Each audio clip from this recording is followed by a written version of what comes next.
and it's a pleasure to be joining you this morning for this session using interdisciplinary project-based learning to assess grade level standards. Thank you for joining us.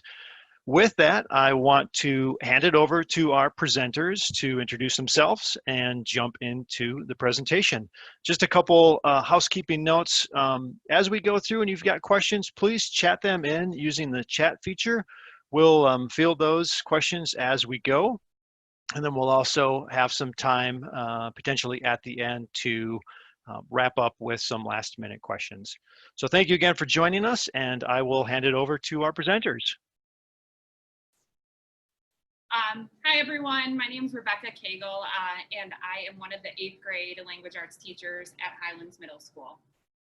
Hi, my name is Lindsay Wolf, likewise 8th grade language arts teacher. Good morning, I'm the oddball, Stetson Steele. I teach 8th grade social studies. Good morning. We are the other half of the presenters. I'm Andrea Shirey, I'm the instructional coach. I'm Allie Bayermeister, Director of Teaching and Learning. And I'm Mike Papirski, Middle School Principal. Today we're excited to share our journey in project-based learning. We're going to share what went well, what we learned from the spring to guide us in our upcoming school year, and then we'll end with time for question and answer. The bit.ly 2 at the bottom is for the presentation if you'd like to follow along. It's also in the materials that were sent out through Edmentum if you were in the general session earlier this morning. Just a bit about our district. We are located in LaGrange Highlands. We have approximately 950 students. We serve ECE through 8th grade. And what makes us a bit unique is that we are housed in one rather large building, meaning elementary, administration, along with the middle school.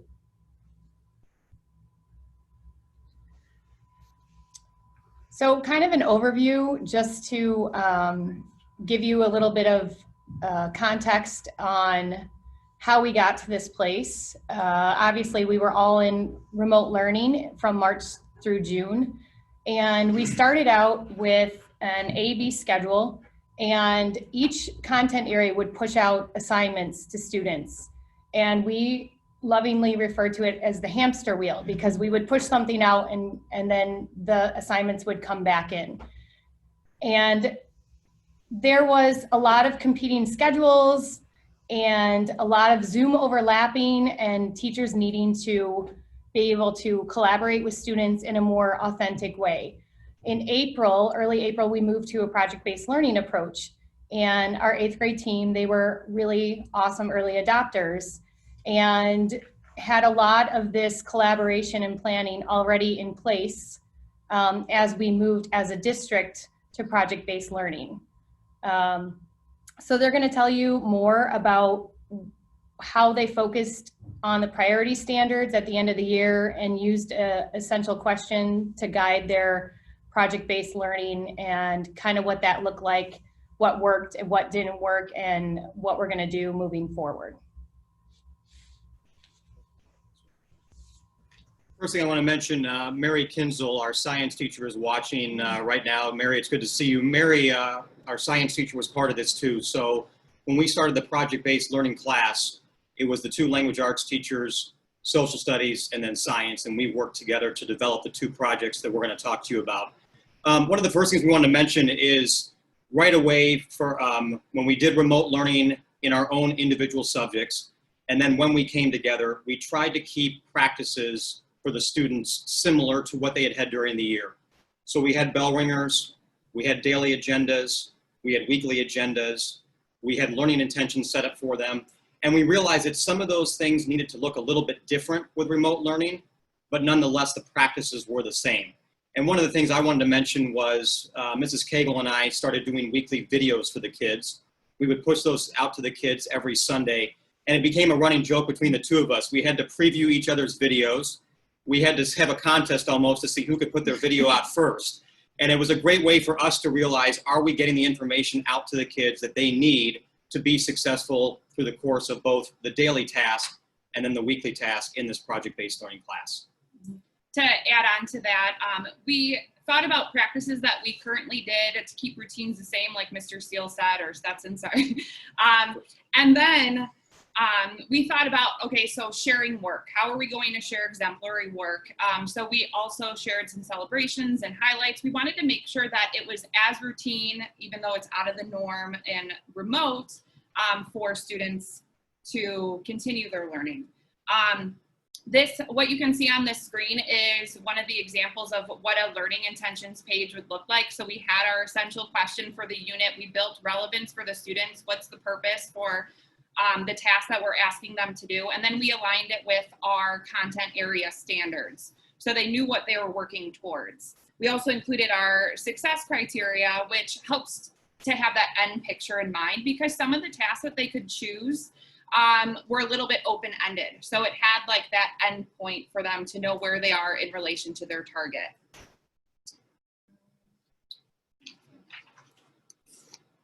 So this is a look at the 2 choice boards that kind of got the ball rolling for project-based learning for us.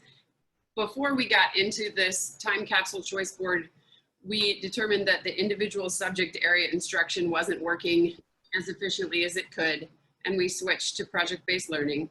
So we had always used calendars for projects and unit endeavors in the past, and thought this was a great way to keep kids organized with dates and expectations and deadlines and things like that. So we chose this theme for our first choice board and our first project because we wanted to really engage the kids with what was happening with COVID at the time that it all really hit us as hard as it did. And we wanted the kids to have an educational opportunity to really experience, read news, talk about how they were feeling, reach out to others, put their work out there, and develop that sense of community with themselves and with teachers. And a lot of times it ended up in their own communities because they were, taking walks, writing on sidewalks, putting messages out, writing letters, and all kinds of neat things. Ultimately, we just wanted that connection back and saw that taking on a COVID time capsule to kind of embrace and process what was going on and really treat it like a time capsule that they could keep for as much time as they ever wanted and look back on with a sense of history and experience and make it something meaningful in that regard. So we gave a lot of choices as activities that they could choose. We had different columns, and I think our first choice board, we required that students do 1 activity per column, and each column was themed a little bit differently. And then we had some free choice built into that as well. And then in addition, kids could come up with different ideas that weren't presented on the choice board that was an idea of their own and teacher approval, and we kind of worked to make it something that would work for the project. So we had 2 of these choice boards. The second became, a little bit more scientific in nature. We were able to get a lot of STEAM ideas and feedback from students to get even more academics built into the choice board the second go round. But every time it just kept getting better. We definitely wanted an opportunity to maintain long-term instruction while out of the classroom, and saw that this was a really nice way to do that. Like I said, on the second time around, we got feedback from students asking them what they wanted more of, saying more curriculum-based ideas, and we're able to do that on the second one. And then on the next project that we took on, it became a Holocaust project, which we'll talk more about next. So we typically, again, going back to the idea of keeping routines the same, we typically at the end of units or at the end of projects ask for student feedback, which I'm sure many of us do. And it's interesting what Lindsay said, despite trying on our end, feeling like, hey, we have science choices, we have social studies choices, we have language arts choices. The feedback from the students was more, we don't see the content. And it really seemed to us was they were missing the science and the social studies content. So that's when we talked about, okay, we have another set of 3 weeks here. What do we want to do? And again, Mary, Lindsay, and Becky were very, very nice and accommodating. And they said, hey, let's run with the Holocaust, which is what I typically end the year with. And we look at the Holocaust as part of a bigger genocide unit. And let's take that content-specific material and make some projects out of it. So what we did was we used Anne Frank's diary and we used Eli Wiesel's memoir, Night, to base our next project around those 2 books. And we're going to talk about that project next. Yeah, another thing about the reflections though, and it was such an important, we have it in our, like, what worked well for sure. It was such an important, guiding practice for us because this was all new to us and we were kind of jumping in, super excited at some things, but then the responses from students is what we really needed to hear. And so like Stetson said, content was definitely something moving forward in the fall we would want to improve. So like mini lessons specific to our content areas along with these more humanities-based projects. The other thing was the students still loved the options that they had. So we, which you'll see in the next slide, we incorporate choice in a similar manner, but it's just adjusted a little bit more. So it was more structured to our priority standards towards the end of the year. So the next slide we'll go to will be like an overview or a directions page that we crafted together as a team to once again build the relevance. We had our learning intentions page on our Schoology on our learning management platform. And then along with that, our dates scoped out. So at the end of the year, as we reflected on what had happened during remote learning, we thought one of the most valuable experiences that we were able to build and help the students learn through was the interdisciplinary unit and aspect of this project. We definitely hope that that will be consistent as we move into this kind of unknown next year, and we're able to really embrace melding as many of the subjects and standards as possible, because it really was an effective way for the students to learn and us to teach and us to learn as professionals as well. Yeah, there were quite a few checkpoints too. So surveys that were sent out at first. So what we wanted to do is just make sure we're supporting the student in the management of a long-term project. So we sent out surveys to see would they be interested in listening or reading or picking up a hard copy of the text, to just make sure that we always supported them in whatever path they took. Some students even emailed us to say, you know what, instead of listening, can I actually read Anne Frank's diary? And so we let those options, we let them have those options, but we wanted to make sure that we had built-in checkpoints throughout. One other quick thing too, Anne Frank's diary, kids were able to listen to that.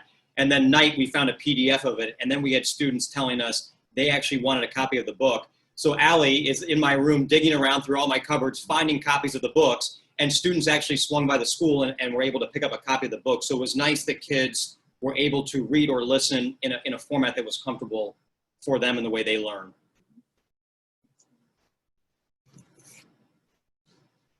So for the genocide unit and choice board, we gave a choice of 4 projects that would culminate the reading or listening of the different material that they chose.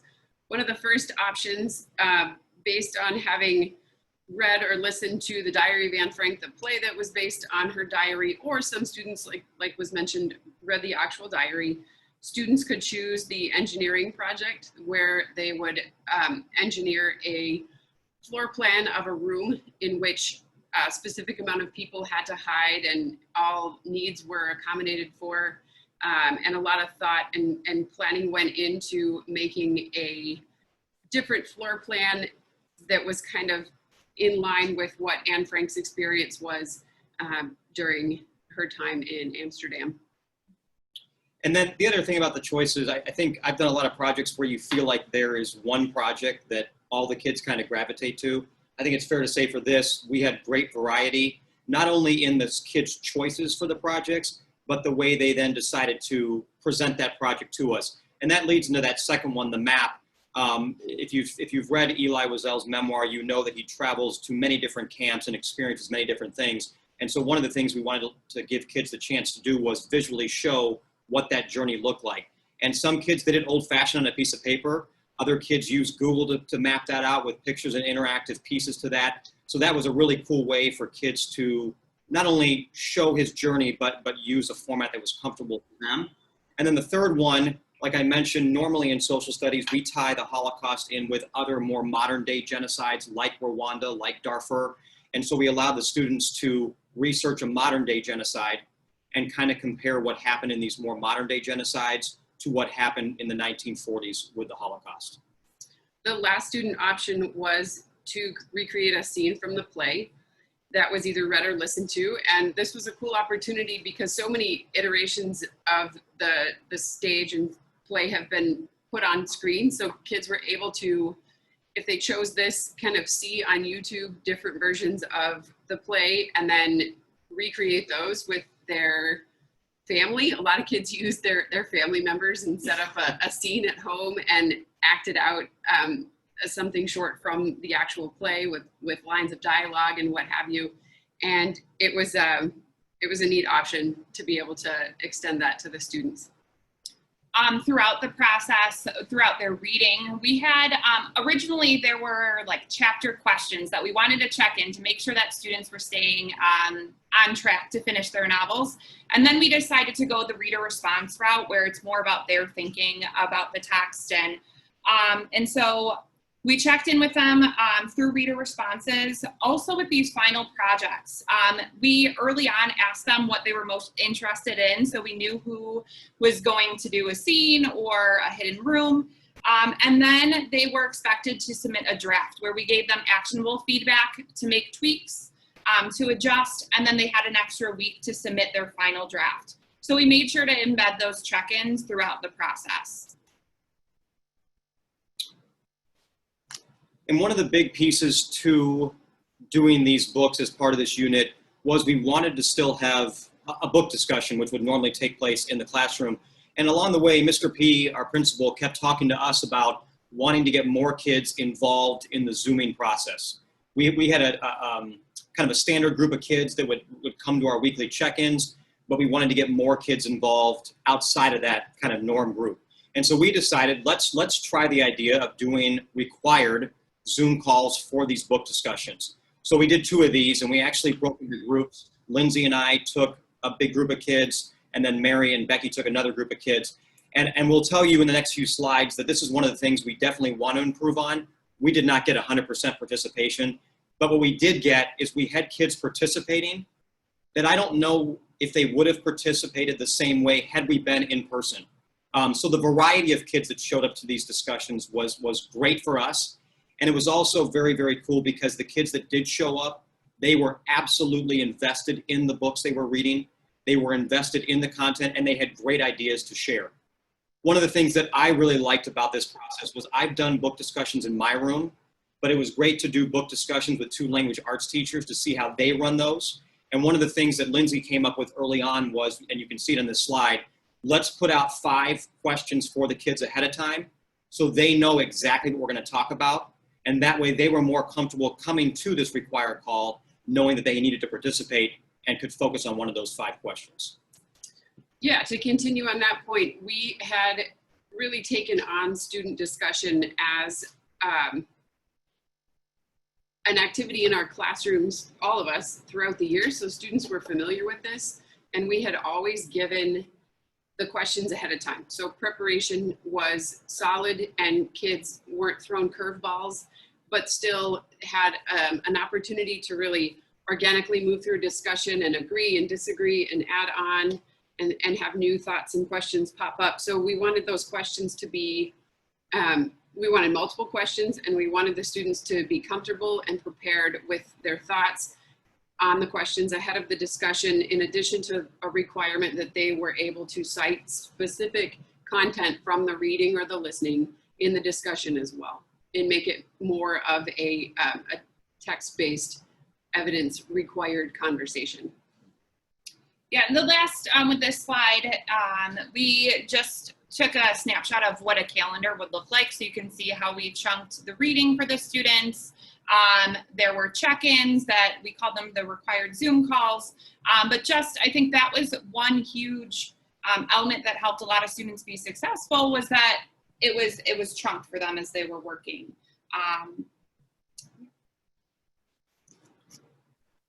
So from our perspective, as you can see on this slide, we felt that a lot of things went well. We just mentioned the Zoom calls with the kids, and that's something we want to continue working on as we move forward into the fall. One of the other things, though, that we started doing too was we did a weekly Zoom call with the 8th grade parents. And at first we set it up, and I remember talking to these guys, we're like, do you think we're gonna get any parents showing up? Maybe 1, 2, or 3. Well, I think we consistently had 15 to 20 parents showing up. And again, I think different parents each week, but we realized they had questions. They also wanted to make sure they understood what was expected of the students so they could help them at home. And so I think what we realized was that the Zoom calls with the students were important, but also the Zoom calls with the parents as well. To go along with that, the other thing that Mr. P encouraged us to do was not only email the kids, not only Zoom with the kids, but the kids we weren't hearing from, he said, pick up the phone and call them. And it was amazing when we did that, the discussions we had with the kids over the phone. It was amazing when you did that to see how kids responded, and they then jumped on board and did things. So I think a lot of it was about individually reaching out to kids and figuring out what can we do to keep them engaged. And one of the things you see on there right in the middle is we had 2 celebrations during this remote learning. We had a parade kind of right in the middle of it that parents raved about. And any parent that asked me about it, I said it was equally as beneficial for all of us as it was for the families. It was wonderful to see the smiles. It was wonderful to see the people outside. And then we were lucky enough, the 3 of us, Mary, our science teacher, and then 2 other 8th grade teachers, along with Mr. P, we went to every kid's house on graduation day, and we dropped off a diploma and a little goodie bag, and same thing there. It was absolutely meaningful for the kids, but it was equally as meaningful for us. And again, I think part of that was not only did we have a relationship established with them from the year, but we worked hard to continue that during the time of remote learning. Another thing that went well through the project-based learning process was collaborative grading.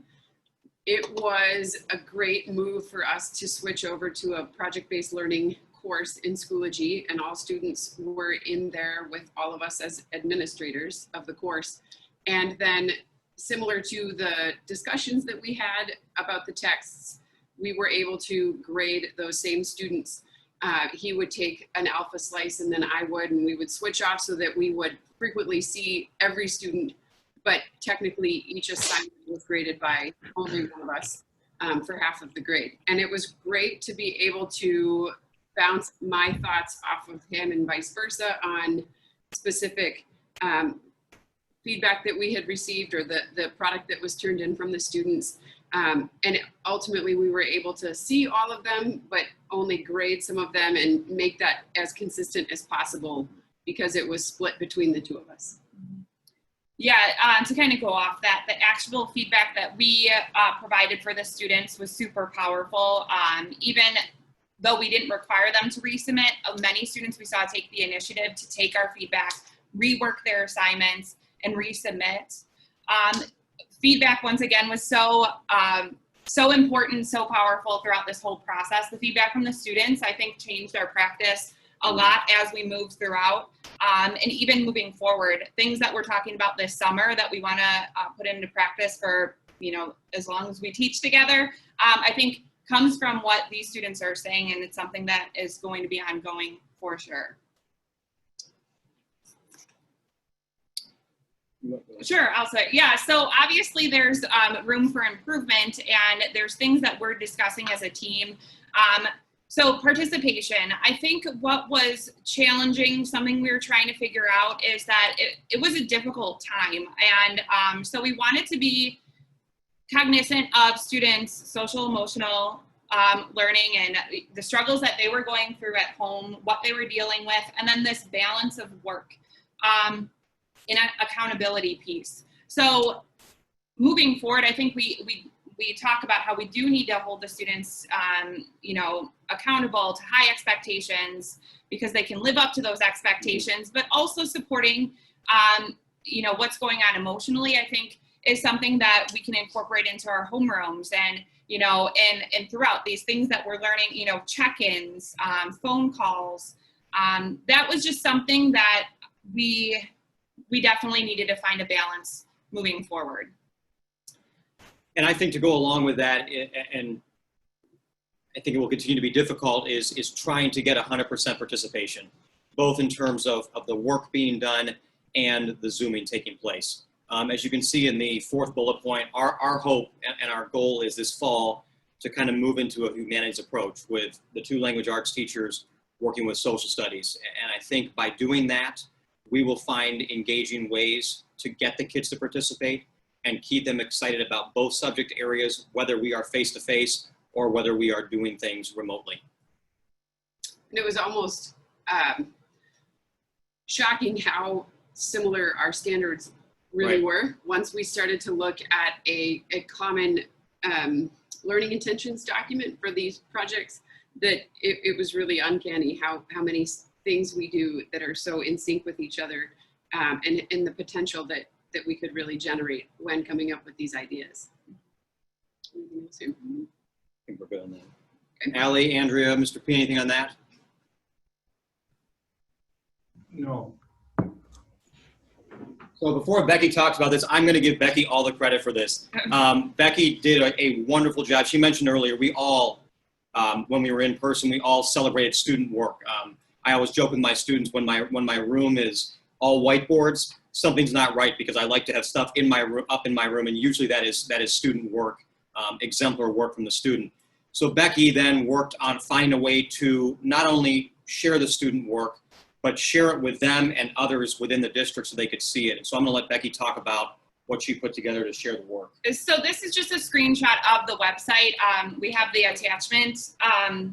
And this, so it was kind of a progression. At first it was, how can we share what students are doing, because we were so blown away by the projects that they were submitting, so proud of them that we wanted to continue to share exemplars. So it started off with just like YouTube videos shared out to just our students. This website was shared to parents because we thought, when we would have those parent meetings, some parents didn't know what their child was working on. And so we just wanted to really celebrate all the learning that was going on. We totally understand that it was difficult for a lot of students and families, but there's still room to celebrate. So this website just kind of has some reader responses that we thought were outstanding, where students were still working on the skills that we had incorporated all year. And then at the bottom of the website, there are just links to some of the celebration videos. They're just kind of,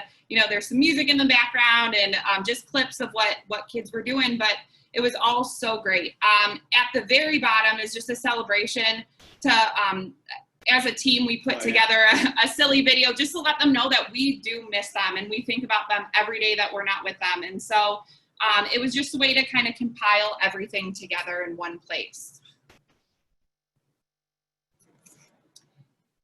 The last slide that we have is just to share any templates that anyone wants to use and make copies and kind of reference what we had, what we thought worked. And so just kind of everything all in one place. Andrea has created a Google folder where everything is there for you guys to access. I know I always like things to take away, even if you alter it completely. But it's just things that really worked well for us. And then We have 25 minutes left, so we're hoping that you have some questions for us. Yeah, and we don't have all the answers, Right, but we for sure. we definitely would love to, even have a think out loud or something like that with anyone that would like to kind of chat. Yeah, hey, I'll just jump in here real quick. There hasn't been a ton of questions, but we did receive one question in regards to a link to the presentation. I presume Summer is referring to the this particular the presentation files. Is that going to be something that's going to be made available? The actual Andrew. presentation? Andrew. Yep. I'm going to add it in the chat right now. Awesome, thank you.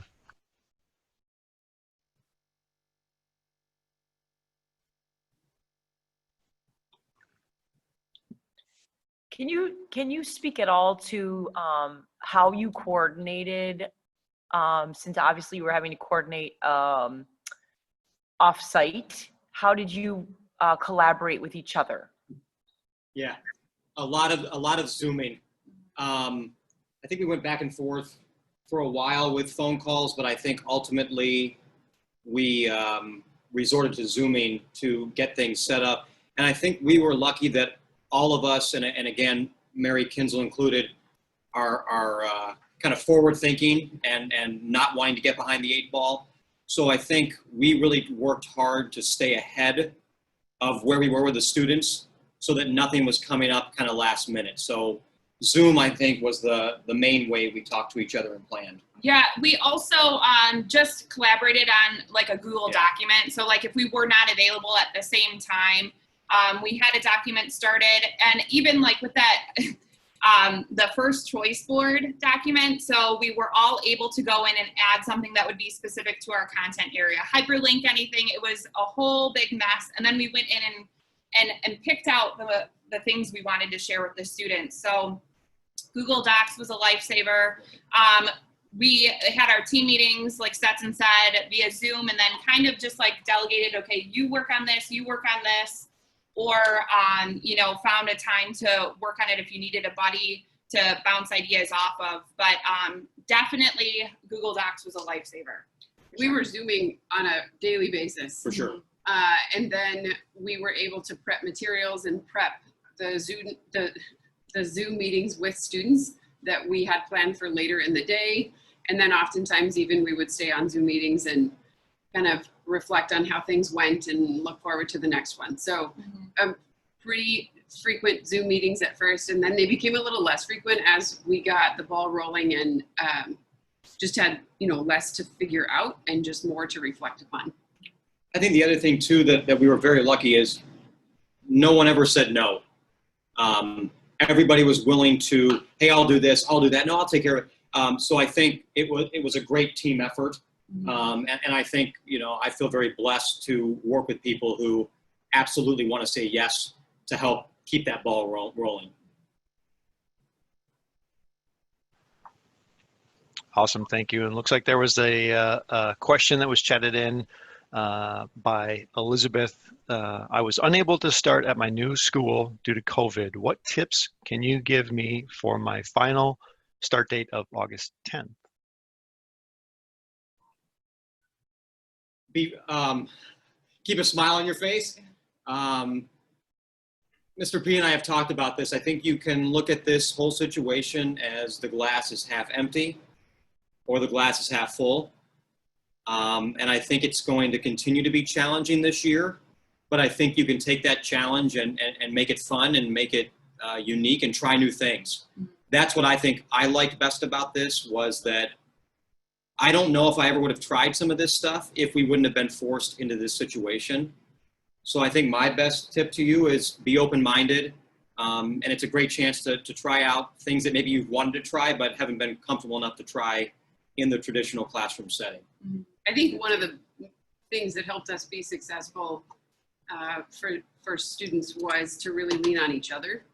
And we collaborated often, and we all have a great amount of respect for each other professionally, and we're able to really put our heads together and work hard and just lean in on one another to make it the best experience possible. So really utilize those professional resources that you have within your school community.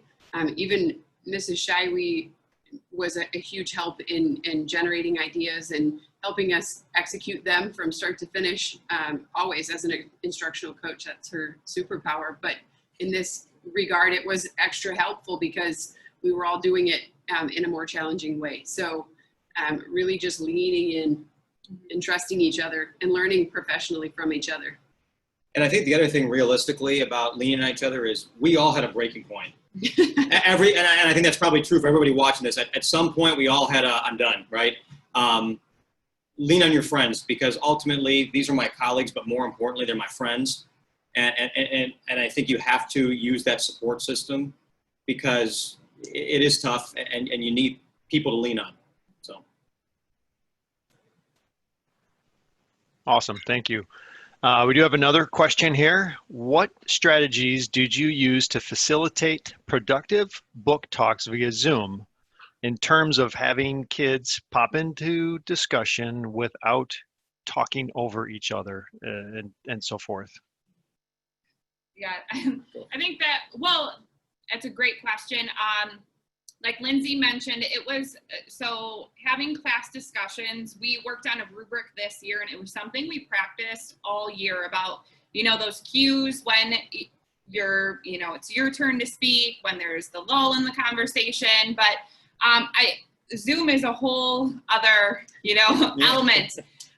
And I think it was just, you could tell the kids that would Zoom with us on a regular basis before our quote required Zoom calls, there was more comfort in the more times that they Zoomed. Even for us, I think for like team meetings, it was super uncomfortable to sit and watch yourself talk to your colleagues. But I think the more practice, the better. I think moving forward, I think about this a lot is just like setting up classroom expectations. What are my expectations going to be for Zoom calls in the beginning of the year? What are we to use the chat bar for? And things like that. Or, you know, how do you handle yourself, you know, as a professional student, joining a Zoom call? What images do you have? Those kind of things. But I think it's all setting up those expectations in the beginning of the year. And the more we practice, the better we'll get at it, because it is awkward. It is, especially in the beginning. I don't know. Each student knew that they would also have to talk. That was something that we made clear in the beginning of the Zoom call, that everyone will be expected to contribute at least once. And then we tried to moderate if anybody got too chatty or talked over someone, to your point, that we used the chat bar to kind of nudge them to be more respectful with their comments. But generally we did okay because we had the luxury of having done that all year. We just continued it on a digital platform. So this year's going to be different, and we're going to have to use more clear expectations and practices and really reflect on how things are going to make sure that we're getting the best quality time with our students as we possibly can. I think the other thing too, Lindsay and I did the Zoom calls together, and Becky mentioned this. The first one, there were some awkward silences, and I'm the kind of person that I don't like that, and I want to jump in. It was like, just take a step back, they'll figure it out. But there were definitely moments where it was awkward. Lindsay mentioned this earlier. By the second one, I felt like it was a really organic conversation, and so much so that the two of us kind of took a step back, and it was one kid making a comment, another kid responding to that, another kid coming in. And that's what was so neat about it. And again, these were a great variety of students. And in some cases, students that in a face-to-face discussion might not have been as willing to participate. So it was, I agree that it takes time, it takes expectations. But I think just like anything in a classroom, the more you do it, the more kids will kind of come along and do it the way where they feel comfortable, and there's good stuff coming out of it. Yeah. Sorry, just to go back to it again, I think expectations are huge. I'm just kind of reflecting now. It was just a whirlwind of a time, but even like your expectations with like your phone next to you. And sometimes that was beneficial because they'd text their friend to say, come join on with the teacher. It's not that bad. But sometimes, you know, they could be a little bit silly. But I think that's the whole balance, going back to like that social emotional aspect, because you know, this is for some of them, the first time they were in a group with people, you know, and it was exciting to see your friends. I know that's why we decided, instead of talking on the phone, to Zoom each other or to FaceTime each other, because we needed that face-to-face interaction, you know. So I think it just goes back to, like, as a team, I'm sure we're going to sit down and say, these are our expectations on our Zoom calls in the fall and moving forward. So something to practice. We could do a video on it, yeah. Take another video. Great question, though. Awesome, thank you. We've got another great question here. Were the projects designed for individual students only, or were there opportunities for group work? What strategies do you have for allowing students to work together on projects in a remote setting? Great question. So originally they were just because we figured that students were at home working independently. I think the majority were, but with family involvement, because we did survey like who was able to go out in their backyard, or, you know, that kind of thing. We didn't want to push anyone like out into the community. but it's definitely something, I have a feeling some asked By us the- to work together. By on the second one, you referenced some of the videos the kids made. There were kids whose families were saying, hey, we can have some interaction. And I know there were some videos that were made together. I also think that kids continue to use Google Docs. I'm having a hard time right now personally remembering how many were done together, but I know that some kids did, and I know some kids use Google Docs to do that. And then again, some kids just got together and did the video piece too. Yeah, I think a lot of them just messaged us. Like that was like, we wanted to celebrate that they had a lot of choice. And so whenever they were in doubt, they'd send us a message or pop on a Zoom call that we were on that we held regularly just to say, hey, is this okay for a project? Is it okay if I work with my friend on this? And we were always pretty flexible with that as long as they shared and they collaborated on the task. Another idea for group work during remote learning is for partners or a small group to create podcasts together. We've had success with that in person, and I could see that transitioning pretty well to a digital platform because students shared a graphic organizer and they would plan out the content of their podcast. And then they, in a traditional classroom setting, would sit next to each other and record. That could easily be done by splicing audio together in different portions of a podcast. But students have really enjoyed that in the past, and I think would transition pretty well to a digital format as well. And we use those podcasts as a culminating activity often as a choice, in addition to something like an essay or a PowerPoint or a slides presentation or something of that nature, just as a way to talk through their thoughts and feelings about maybe an essential question or something of that nature after having read a book or completed a unit. And not really a project, but we did have a group of students that, when given the option between reading night or listening to the diary, the theatrical version of Anne Frank, they reached out and said, hey, we'd actually like to read Anne Frank's diary. And so I think, was it 3 girls? There were 3 girls that actually did that. I can't remember if they actually did their project together, but they were working together reading Anne Frank's actual diary. So that was another way that the kids on their own found a way to, hey, let's work together on this.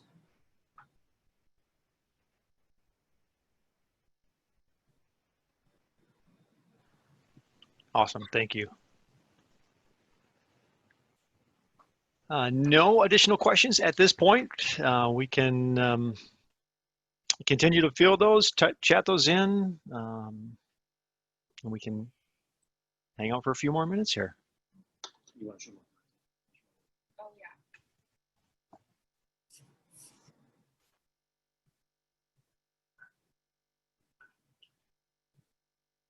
So if any more questions are coming in, just real quick on here, all of our contact information is here, both our email addresses and our Twitter handles. That's for the 3 of us.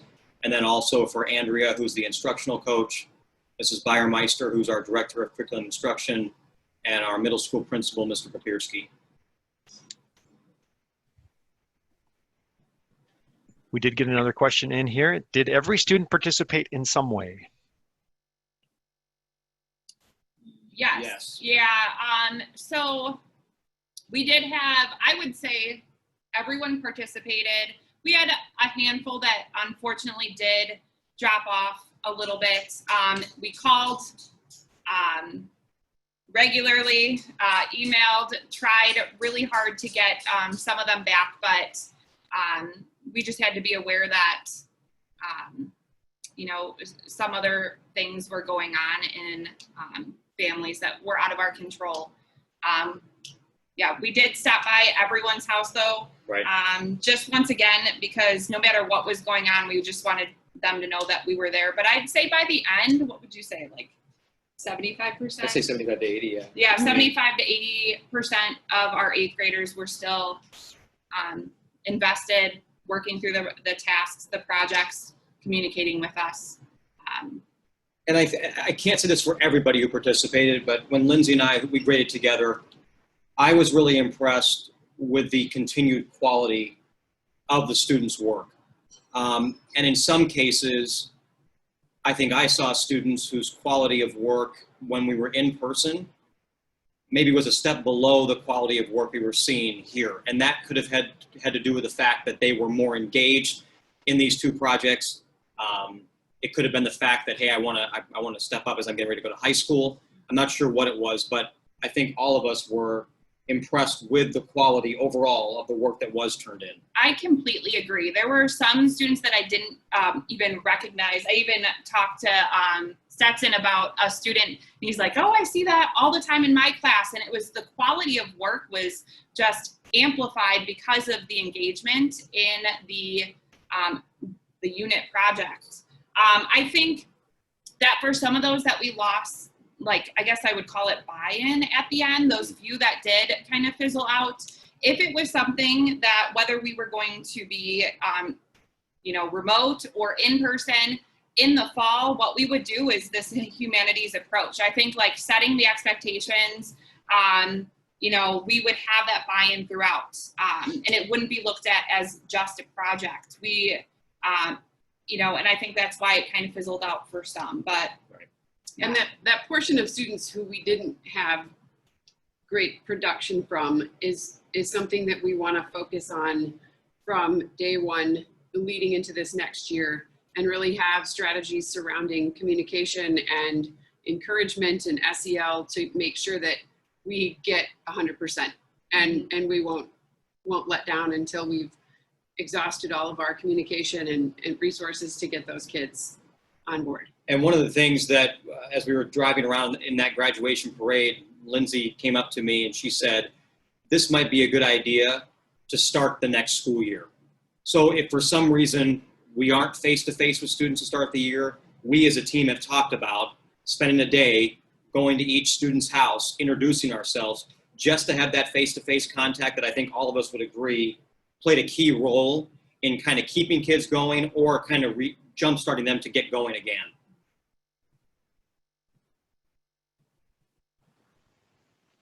Awesome, thank you. Another question here, can you talk about resources online for listening to or reading books?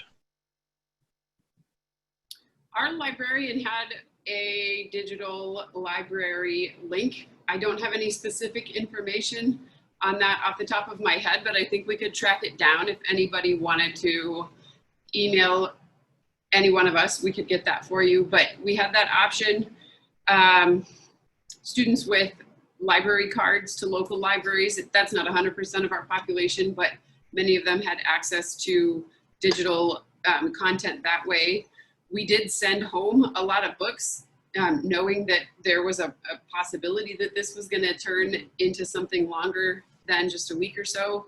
So we sent home as much as we could. We had the option, again, as mentioned before, Mrs. Bayermeister would run up to one of our rooms, say, hey, I need to set out 10 of these books and a few kids are going to swing by. We provided that option. We had a textbook with the digital file of the play, so we downloaded that and then made that available for students to listen to the audio of the Diary of Anne Frank play. But just being as creative as possible with our ability to find that content to push out to the kids digitally, a lot of YouTube. The trailers. Book trailers. We found book trailers Yeah. on YouTube that I think we wanted to use to hook the kids' interest. So I think it was some searching and some digging, but I think found it. Yeah, we even teachers in our building, they recorded themselves reading. So I think to Lindsay's point, just being creative with how to make sure that the material is accessible to everyone is super important. And we also Newsella. We had Newsella and used that for a common resource as well, which again carried over from the beginning of the year since we'd consistently used it all year. And the whole idea of working together, we had a student that wanted to do an art-based project, but had no art materials at home. So there was a day I was here in my room, and Miss Bayermeister was here, and she is down in the art room, digging through the cupboards, looking for art materials to find this for the student who then was able to put together an art-based project. So I think that's not a digital resource, but just the whole idea of, hey, use anything you can and work as a team to find those things that the kids need to be successful. Yeah, I was just going to add on, a lot of times we just search for the PDF of books and they magically appear on Google. So that's one way. I put in the chat, at the end of the year, we had a subscription, free subscription to Sora. But this year we're going to move into Access 360, which is through the Illinois Reads program. So, but yes, we don't have a consistent platform that we use for the online listening or reading of books. We just do the best we can when we need to.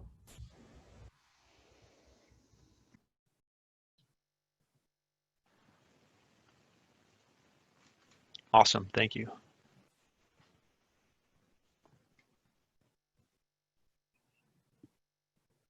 No additional questions right now, but we can hang out for a few more minutes.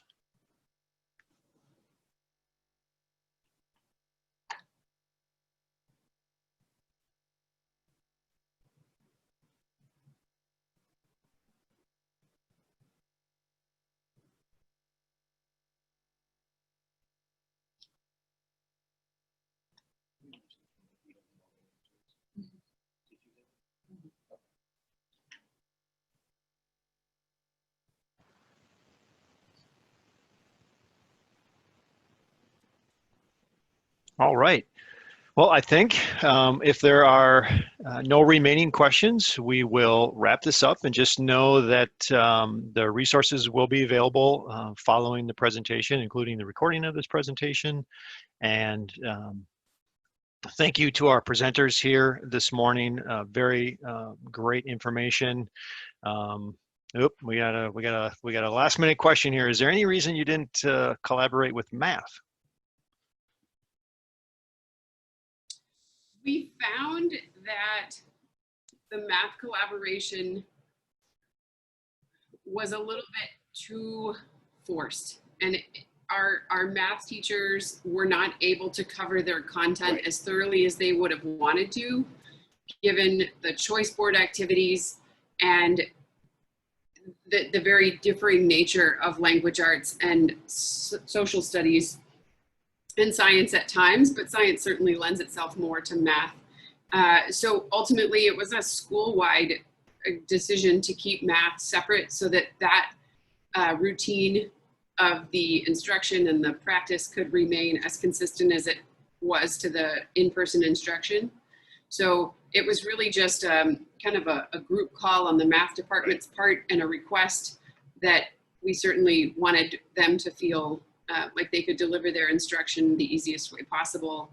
And it worked well. Mm-hmm. And it was funny, we were coming up with math ideas that we thought would be good. And then we talked to the math teacher, and it was, well, we haven't covered that idea yet, or we still need to cover this idea to get to that. So like Lindsay said, it just, where they were at with their curriculum, it didn't really fit into at least the projects that we chose.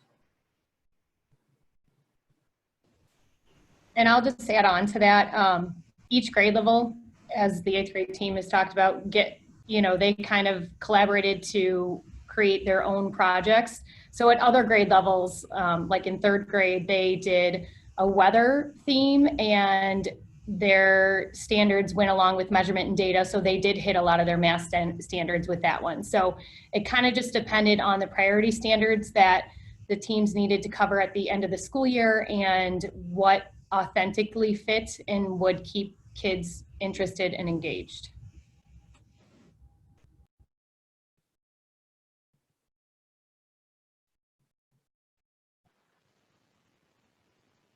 And thank you for that. With that, I think we will wrap up this session, just so that there is enough time for everyone to get to their next sessions. So thank you again to our team to present this morning. We really do appreciate the time, and look for resources following the completion of today's webinars, and we'll send those out. And enjoy the rest of your day. Thank you. Thank you. Bye-bye. Thank you. Thank you.